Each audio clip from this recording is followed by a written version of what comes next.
Good Monday morning, and welcome to Ice Age TV.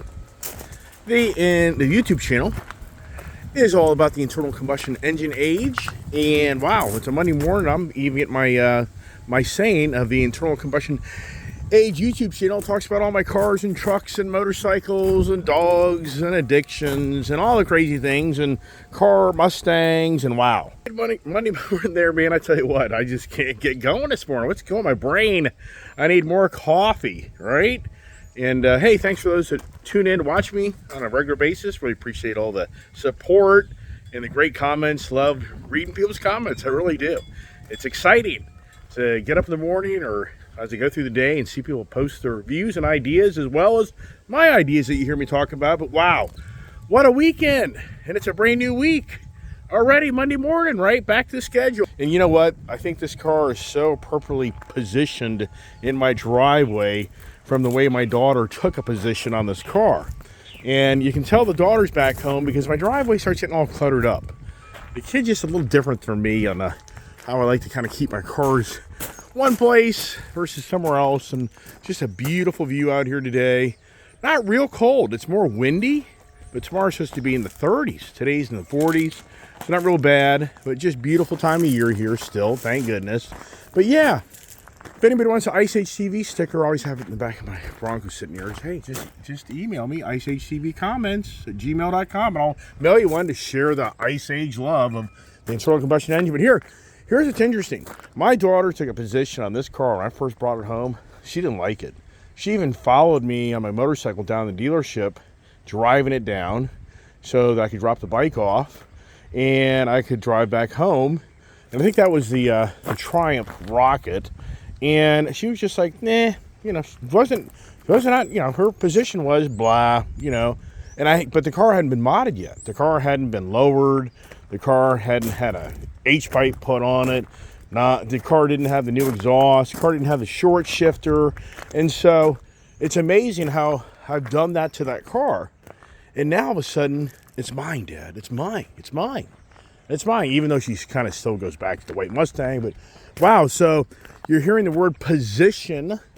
I thought today's conversation would be a great topic about position because boy, oh boy, if you're watching my channel, the banks have taken a position on me of being a Turo guy. Wow. So I think the word position, it can be a broad realm of things. Of what position do you hold at your company? What position do you take in life's politics? I mean, so it can go to a very broad, meaning in so many aspects. I think it's appropriate for my YouTube channel because we all have positions of what we love. I mean, some people are Ford people, some are Mopar, some are GM, some are Toyota. Hey, here's the race truck. Race truck is back. That truck is so much fun. It's incredible on how I got rid of my Shelby Super Snake F-150 so-called rare truck that I waited for close to a year to get, and I ended up giving it up. And in so many ways I felt like it was a mistake because it was such a cool truck, but in the end this truck came to me. I mean, it's just a car gods. And if anyone watched my video, you want to talk about Ford quality, look at this here. Look how bad.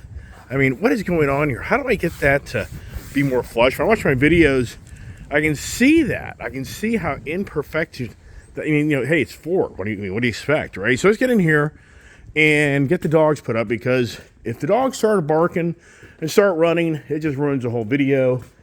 And are the mice getting caught? I've caught a bunch of mice in my shop, and they're so sneaky because they literally get the cheese and they go on their merry way.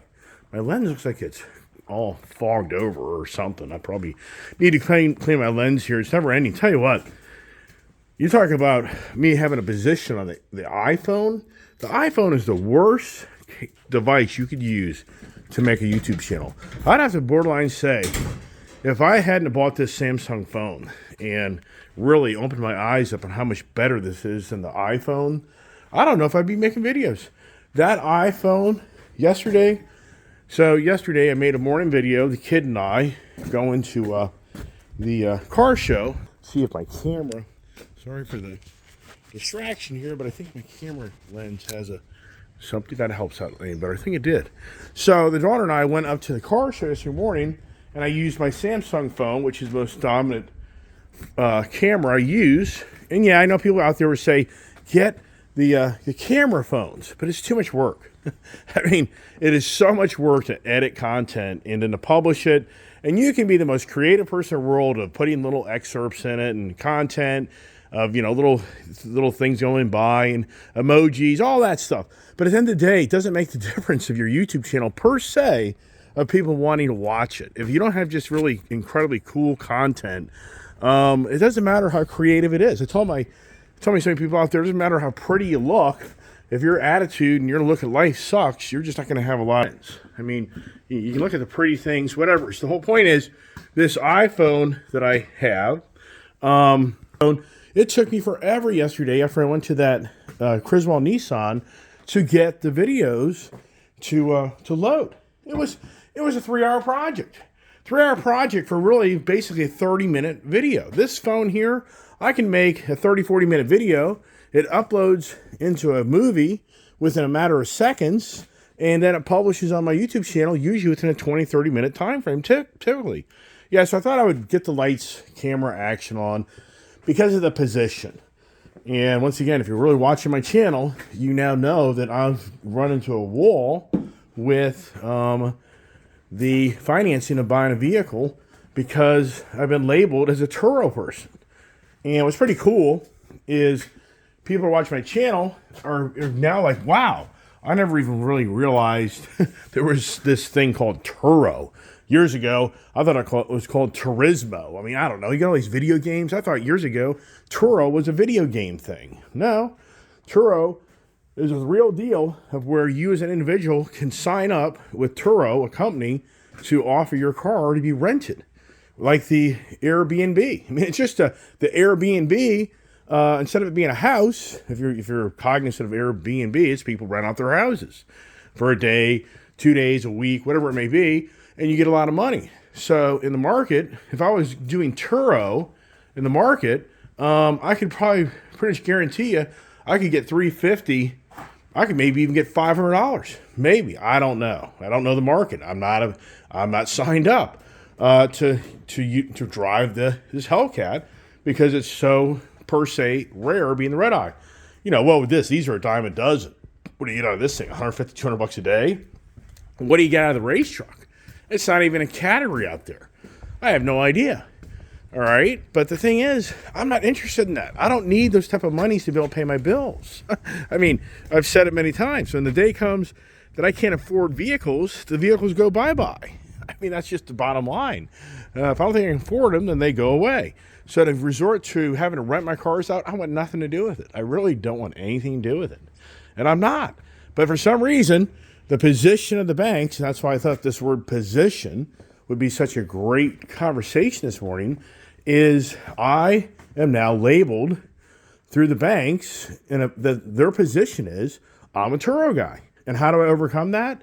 I'm going to have to start calling these select few bankers and find out, what's going on and where this all originated. I think I know where it came from, but it gets too personal, and I'm not going to talk about that in any great depth this time because I could be accusing somebody of something that I don't know if they did that or not. But I may find out as time goes on. If I do, I'll share more information. But here's another thing too.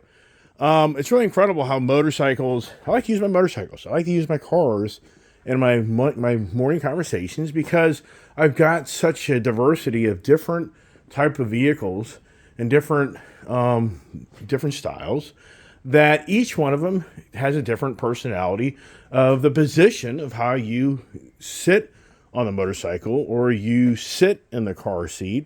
And it's so true.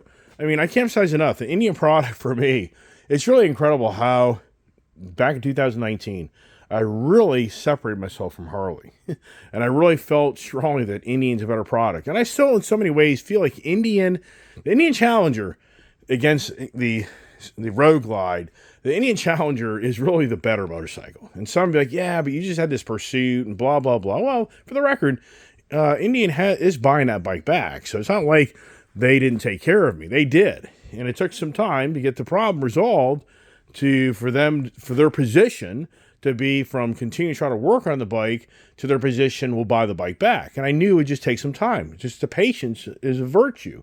The whole point is, when you ride on this Indy motorcycle here, your body position, especially for a bigger guy, is a better position than on the Harley product. The Harley product is a more cramped. Now I will say this.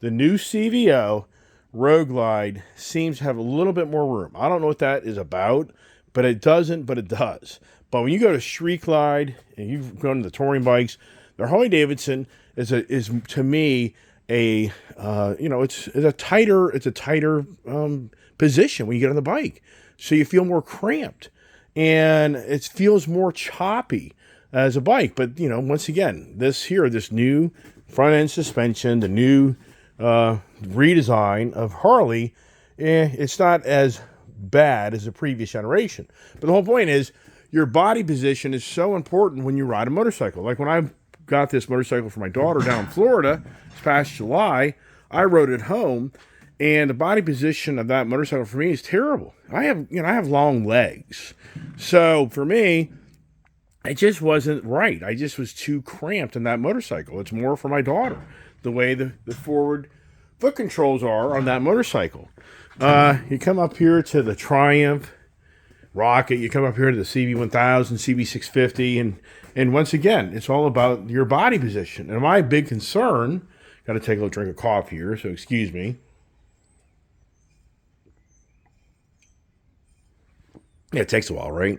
My biggest concern was my position of my body on this motorcycle would create a lot of wind force into me and my body, and I just don't like that because I'm such the bagger guy that keeps the wind off of you. So it's a no-brainer. Anybody out there that's a real motorcycle enthusiast, when you ride these bagger bikes that have these big front ends with these big fairings, this keeps the wind off of you. It's huge. It's massive. You don't have any wind per se on you. Depending on how big the windshield is, it keeps a lot of the air off of your body. Down below, not so much, but in the touring bikes, you have the lowers that help keep the air off it as well. So your body position of these motorcycles, it's what fits the seat of your pants. And for me, I'm blown away that this Triumph Rocket is a motorcycle that even I'm taking back, that I enjoy, even though the wind that comes into me on the way I ride this motorcycle, or anybody would ride it, is a good amount of wind. It really is. But I love the motorcycle, and it's a fun motorcycle. And it's kind of just opened my eyes up that, maybe the naked riding, I call it, we don't have the front fairing, is a lot of fun. You come over here to the CB1000R, and wow, this body position, I've talked about it the other week. Your body position of this is much more cramped because of the way the foot pegs are up. See, if you look at this bike is designed for you to lay it down on the ground as you go through a corner. If you're an extremely confident motorcycle rider, you're going to ride this bike around. You see these little pegs right there? That's to keep the bike, okay?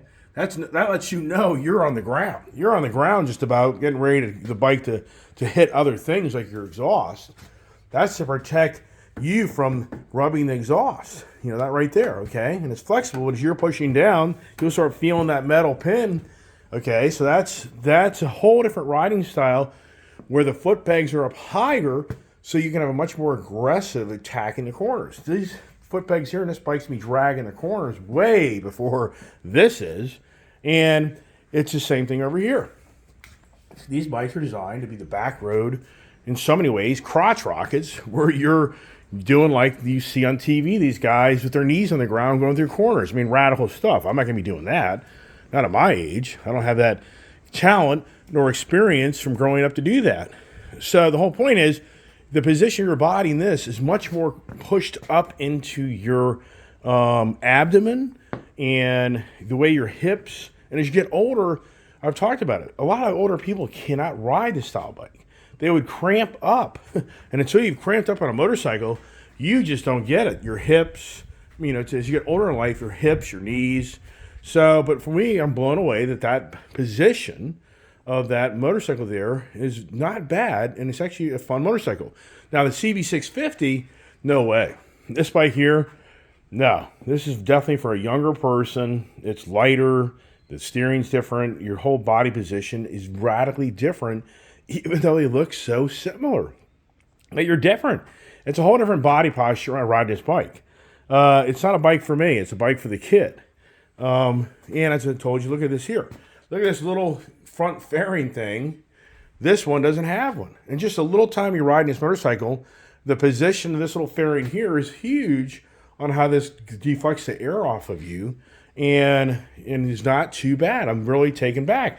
Even the point, it's in some ways deflects the air better than this did, but I haven't ridden this now that I put the new little windshield on, so I think that's going to be a really cool thing of the position of my body, feeling that air on it. That's what people have said. It's not so much. So the bikes, the ATVs, the motocross bikes, and then the trucks. And then for me, oh my gosh, this truck here, I mean, come on. And as I was saying earlier, it's just incredible how I gave up my Shelby Super Snake, which Tuscany Corporation is a registered Shelby manufacturer out of Indiana and Las Vegas, and they're the ones that take the Ford products. Ford sends them their truck, Mustang, and then they take it and they customize it into what they call the Shelby branded product. The Super Snake Mustang is not a Ford Mustang built performance product from the Ford factory. Just so you know, you'd be out there when somebody buys a Ford Mustang GT500. That GT500 is a factory built performance car. When a person goes and sees a Ford Mustang, which they call a Shelby Super Snake, okay, they're both Shelby products. The Shelby Super Snake is in so many ways, picture my car I just showed you in my driveway over there, where they take a regular Ford Mustang and they just strip it and gut it, and then they build it into a Shelby suspension, the Shelby style theme to it, supercharge it, tires, wheels. They just basically make a totally custom badass. I mean, they really are. What's the upside to the Shelby Super Snake product is you can still get a manual 700, 800 horsepower Shelby Mustang. You can't get that with Ford direct because they don't offer the direct. They don't offer the DCT, the 7-speed DCT automatic, basically. And so for me as an individual to go out and special order a truck from that Tuscany Corporation, and I met the rep, and the exact words out of his, it's the area rep that comes around to the various dealers in the Virginia, Maryland area that represent, well, they don't represent Maryland, because Maryland's a green state. You can't sell a modified car brand new in the state of Maryland, just so you know. So Virginia is the only place in this area, besides maybe West Virginia, I don't even know. Any green state can't sell the Tuscany Shelby modified cars. You can buy them used, but you can't buy them new. So anyways, the whole point is I gave up that Super Snake truck because in my eyes, they misrepresented they had a position that they said, that they were only build like 250 of these trucks, 280 of these trucks worldwide. Well, if I remember right, my plaque in my truck said number 76. And that was a very expensive truck. Well, after I owned it for close to 2 years, I came to find out that truck is not special because they're just going to continue to build them. And everybody knows about the four-doors, the lifted ones, everything like that. But the whole point is, here I am. I took a position to get rid of that truck, even though I love trucks, and I love two-door trucks, because I had the Viper SRT 10 trucks. I love the theme of these really cool-looking two-door lowered race-like trucks. And so I gave it up, never realizing just 3-4 months later that this would appear in my life. Never realizing when I traded my Shelby Super Snake truck in that this was sitting in the back lot getting ready to be customized in Koons Baltimore Ford. So wow. So what's my position on this? It's just a badass, really fun truck. It's a choppy truck though. What's the body position of this truck? It's great. The interior, the seating. I mean, it's incredible how this truck, for the most part, was half the price. Did you hear me? Half the price of the Shelby Super Snake, and this is so much more fun. That Shelby Super Snake had exhaust on it. It was lame. It was terrible. That Shelby had like a lag in that freaking supercharger, and you'd nail it. And the truck was fast, But after you hit about 80 miles an hour, you hit a wall in that damn thing, and it just like shut down. I ran people in BMWs and other fast cars, and it was just incredible how once I hit about 80, there was just like separation like you couldn't believe. So I was just like, wow, what's all about that, right? The positions, right? So as we walk around, the positions of the different trucks and cars and motorcycles, and then of course it's always about the position of the generation of Ice Age trying to be forced out by the EV age. But before we get over there, here's the kid's Mustang. And her, I mean, this is a nice car. I mean, there's nothing wrong with this car. And here's the challenge. Today, I'm going to find out the position of Ford Motor Credit if they want to let me have another Ford Mustang, meaning I give this one up for that Dark Horse. And I tell you what, it's really bad. In so many ways, I'm even doing my research on the internet. I could borderline just buy a really nice GT Mustang again, trade this for that, and mod it. And in so many ways, I think it's going to be nicer than that Dark Horse. I think that Ford is so abusing that Dark Horse name. It's just bad. I mean, it really is. I don't know. I got mixed feelings. My position right now on that is just like, wow. I don't know. Because it's just incredible on how that Ford Mustang GT down there is such a great looking car, such a fun car, and it's a $20,000 cheaper car. I mean, beyond believable. And what does the Dark Horse really bring? I mean, I don't know. It's so, but the whole point is the daughter's position has been, up until I modded that car, this is her car. She doesn't want to get rid of it. Well, her position now is obviously changed, that she likes the Vapor Blue down there. So now what do? Right? What do I do? You know, that's why I kind of went and started looking at Nissan Z. Because part of me was like, you know what? Time out. Keep the Vapor GT. Keep this.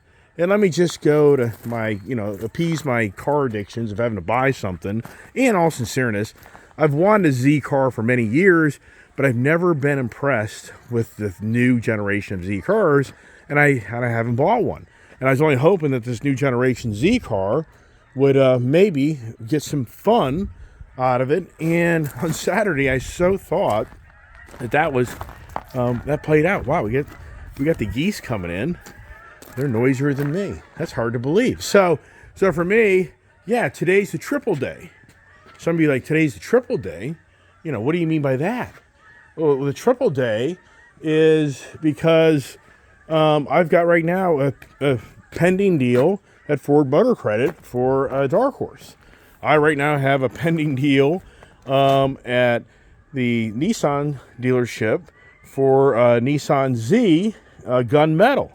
I have a pending deal of a Nismo black Nismo deal as well. So, and what I think would be kind of funny, at the end of the day, none of the deals go down because the position of the banks are they don't like the deal because I'm a Turo guy. Ford Motor Credit isn't saying that. Ford Motor Credit more or less has agreed to terms, but I don't like the terms. So that's where the challenge is. So that's Ford Motor Credit. Nissan, it's about their position is that I'm a Turo guy, but what's going on? So sincerely, it's just unfortunate that, I'm sure somebody that maybe found my channel was a Turo person. Maybe there's a banker person. I doubt the banker's going to speak out loud about the position. But are they getting hammered by people that are going out and finance all these cars? And with the change of economics in our economy, these people are having a harder time getting people to go do the joyride in these expensive cars. And they're now seeing these cars come back and they're being repoed. And then they find out that these were individuals buying tons of vehicles just to rent them out. And now the banks are paying dearly for the mistake of them having all these cars, not realizing that was going on, that they falsified their incomes. For the most part, banks don't verify incomes to have you buy a car. If you're just getting going, for the most part, they look at your credit score. And that's what's interesting. Was at the dealership, the general sales manager there, Joe, came back. Joseph or Joe, he said whatever. So he came back and he said, your auto beacon is insane. He's like, your credit score for the cars, of your history of paying for your cars, he's like, it's through the roof. He said, now, where the challenge comes in is you have a lot of vehicles, you got a lot of debt. So that's what kind of hurts you. But he's like, but your history of paying for the vehicles you own, he's like, it's incredibly strong. All right, let's get upstairs here as we continue the morning conversations. You get the Monday going, getting the week going, and wow, we are so at the verge of coming down to the end of the year. The holiday season is already here, and it's incredible how some people take positions of how people are going broke. They're not. I mean, there's so many. I mean, I get it. People are struggling. I get that. But as far as just the country going broke, it's so ridiculous. Biggest cyber sales after Thanksgiving ever. And so I remember seeing a video populate here the other day that was a guy that was saying that stores were all empty. And he was walking around a Best Buy store. And even for me watching that video, I was like, but people don't go to the store anymore. They order stuff on the internet. So it was kind of weird on how, this individual's walking around trying to play the game of everybody's going broke, nobody has any money. But yet we had the biggest internet activity of Black Friday ever. I mean, come on. It's ridiculous. It's the negativity. It's the position. It's so incredible. I talk it all the time. It is so incredible how many YouTubers have these channels, and their position is to crash and burn. Dan the Man, here's a guy out of California. You got to go check him out. Look at Dan the Man. Here's a guy that now, this guy's 3.5 years in of telling everybody it is over. You better sell everything. You better go to the bank, take all your cash out. This guy's position is that this country's going to be in dire straits and shambles, and you're going to lose everything. But you know what? It's so interesting. My brother. My brother's so smart. I mean, he's funny as all get out. You've probably seen my video. He makes these comments. If I could ever YouTube him and follow him around, I think my channel would explode, because if he saw his antics and how he interacts with people and the stories he'll tell you after interacting with people, I mean, it's entertaining. And so my brother saw that video. My brother has severe hearing loss, so he can't hear things. At least he has closed caption. He's even mentioned on my channel when I first started getting it going. He's like, I really can't watch your channels. I just don't see any closed captions. So he has to see the closed caption to figure out what's going on. But anyways, he'd see my dad and I, this is like 3 summers ago, watch this guy, Dan the Man. And my brother's first inclination on this guy was, this guy is trying to get ready to sell everything for dirt cheap.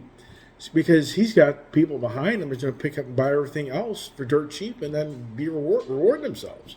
In so many ways, I thought, boy, if that isn't, sometimes you have to wonder. Somebody's telling you, sell your house, sell your cars, get rid of everything, cash out of the stock market, get your money out of the CDs, blah, blah, blah, blah, blah, blah, blah. And really, this guy just has a trove of like the Blackstone, or who are these mega investors that buy up all these houses. I mean, who knows? I think it's in some ways far-fetched, but at the same time, the guy's position is that you're going to lose everything, that you're going to lose your job, that you're going to lose your the value of your house, you're going to lose your cars. And so his constant pitch is the gloom and doom. And he has I think like 300,000 or 500,000 subscribers.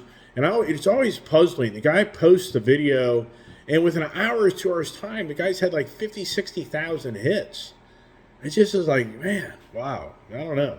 I mean, the whole point is, it's all about the position. And that's the challenge that we have as individuals, is because we all have a position. Not just so much a position of where you want to sit at the kitchen table, where you want to sit when you go to school. You remember that? Does anyone remember this? You went to school, or you go to church. You ever notice that? Everybody has a position. So when a person goes to church, you ever notice how the people pretty much sit in the same position week in, week out? Do you remember when you were a kid?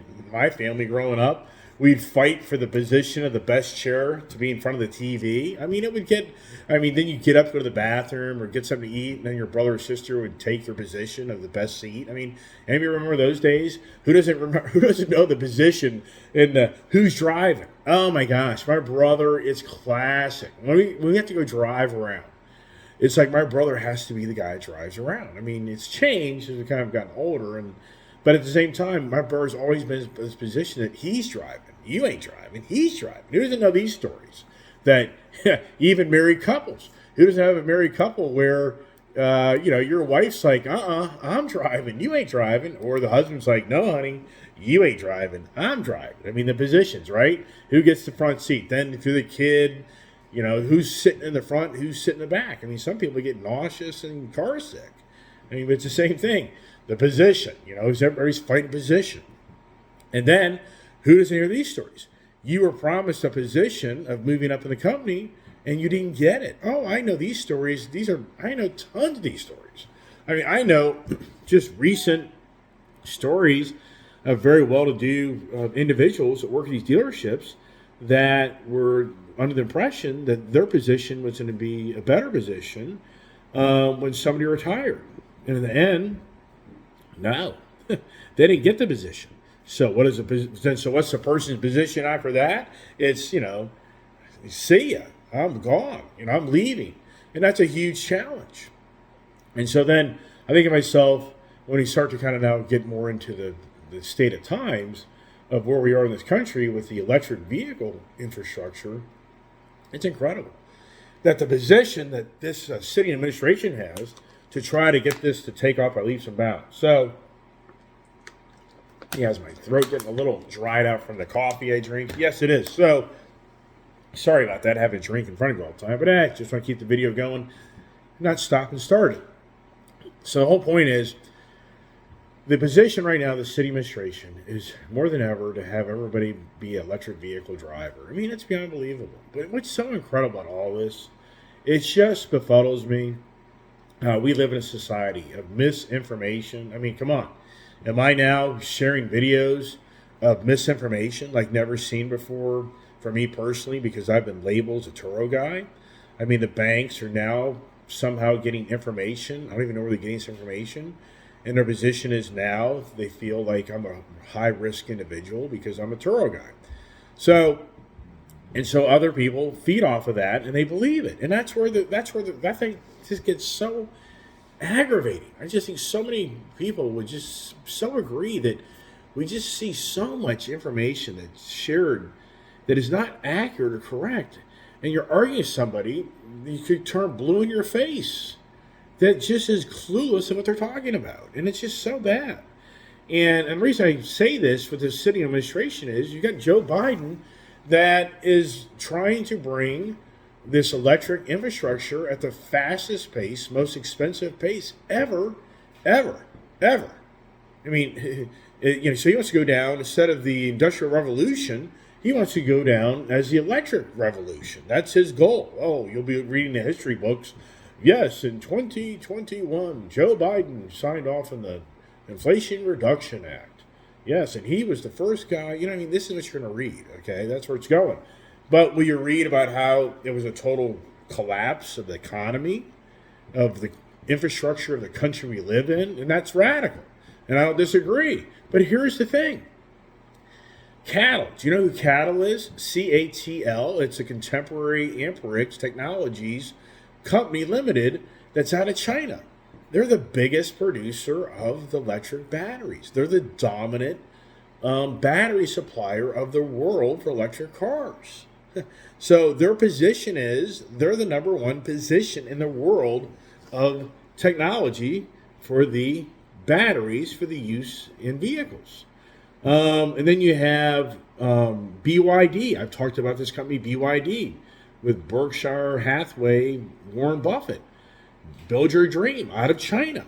They're like number 2 or number 3. I think they're like number 2 or 3 on the biggest battery manufacturer in the world.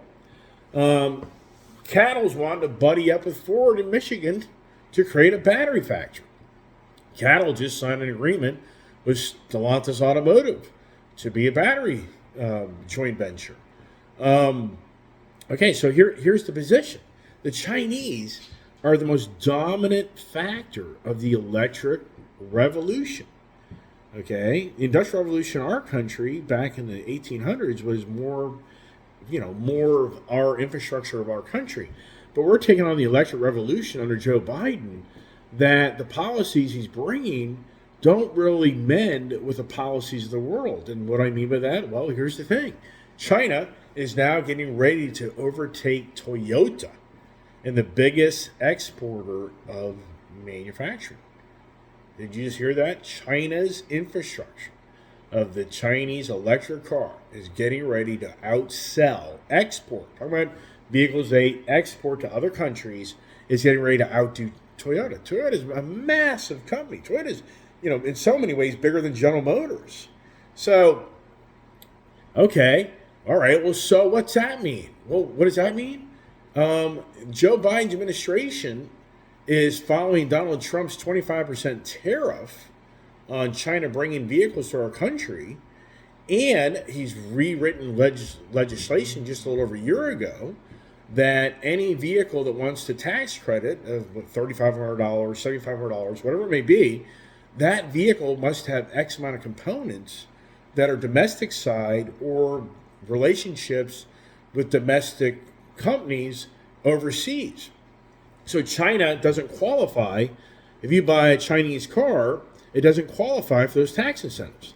The whole point is the position that Joe Biden's administration is taking is they don't want China in our country selling cars. But they already are. China is setting up shop with Polestar in South Carolina. They're building a manufacturing plant as we speak. So Polestar will be a domestic built car owned by the Chinese. Geely and Volvo, basically Volvo is owned by Geely. That's a Chinese-owned company. Well, as you know, Volvo has presence here in our country and worldwide. So China is aggressively trying to get into Mexico. I talked about this last week. China is aggressive on getting relationships in Mexico to start building Chinese cars there in order to get to Mexico. What's the trade? There's a trade agreement between Mexico and America. And so they're trying to get an infrastructure built there to start bringing the cars to our country. So what's the whole point of this conversation, Iceman? The whole point of the conversation is when the Chinese cars start showing up, they're very inexpensive. For Joe Biden's infrastructure of the unions dominating a lot of these new factories, which I don't think they are, but at the same time, for the union infrastructure and for the pay in this country to have people compete worldwide against China and Mexico, very, very challenging. So this sitting administration under Joe Biden has this dream that we're going to build all these battery manufacturing facilities, all these electric vehicle manufacturing facilities, as China slowly gets into the market here on domestic side. And the analysts are like, it'll just obliterate, the Chinese car is going to be so much less money than the American-built car. And the thing is, these Chinese cars are actually good cars. They're not junk cars.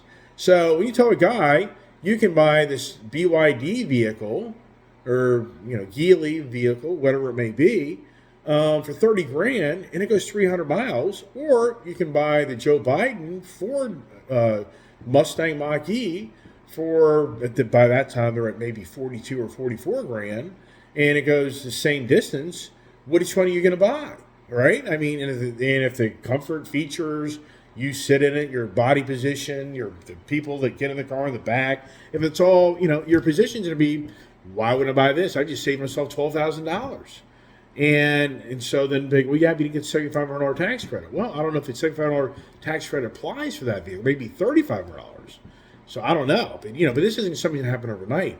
But the whole point is, the position of this city administration is pushing this green agenda with the Inflation Reduction Act of handing out billions of dollars of subsidies to all these companies to set up shop and start to bring back the transition of us being the dominance in the world of making the number one cars to compete against China. And so many analysts feel like it's not feasible because of where we are in today's society, of how much people make in this country versus what somebody makes over in China or makes in Mexico. So, wow. And I just think here we are, we're in the position, you and I are going to witness your position of giving your tax money to this governing body that in the end, what will be the end result?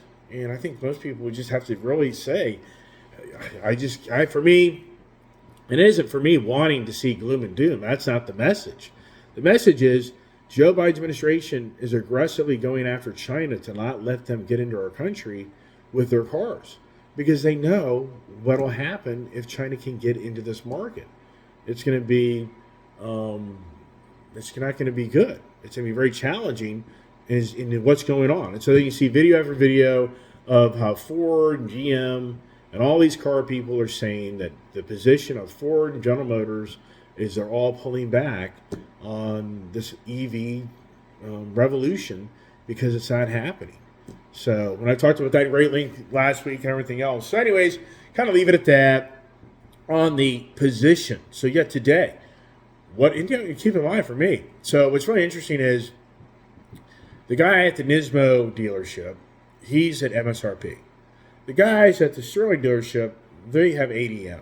But for me, I truly didn't think that deal would go down. So what people may not realize, I'll go to a car dealership and I'll be like, I'm up for the gig. Let's see if they can buy the deal. So in so many ways, I'll be like, okay, the deal gets bought, but then at the same time, it's like, yeah, I think they'll bought, but I don't know if I'm really comfortable with what you want for that car. That's all in our discussion. You don't really see that in these videos. So I really don't want, per se, the Nismo car because it's just too expensive, number one. And there really isn't the style that I'm really looking for in that Nissan product. My position is I really like that gunmetal car. And I just really think that's more of a gentleman's, it's just, that's not going to be anything that's going to give me the what I get out of my Hellcats in so many ways, even the freaking race truck. But at the same time, this is going back to my true beginnings when I was just a kid. And my father bought his first sports car in his lifetime, in my lifetime. And it's just such a cool thing for me to go back and to feel like a kid again because I got a Nissan Z. And I was such the Datsun guy when I was young and growing up. I thought that was such a cool car. And my dad was so nice to let me drive that car. Yes, I drove it to school. I drove it around, the weekends. I'd take my friend with me. Yeah. Was the police position of pulling me over at 110 miles an hour very good at that time? Yeah, no lie. In New Jersey, just got my license, went from permit to my actual license, and I can't even remember which two-lane concrete, the concrete that's in perfection, they're slabbed together. So you go down the road, it's so I'm there in Jersey, and on Friday night, my friend Bill Mercedes, who I got to run, who I convinced to streak naked around my neighborhood. That's a whole other conversation. But some good stuff, man, back in Jersey. So I get pulled over. I'm doing like 110 miles an hour. My dad's 280Z because I'm going to go down the road and open this thing up, and the lights come on. You talk about somebody about wet their pants, and you have no idea. So now I'm pulled over, and I'm like, you know as well as I do. If you're a brand new driver and you get pulled over doing 100 plus miles an hour, back then it wasn't as radical as it is today. Today you could lose your license for the next year or two. I don't even know.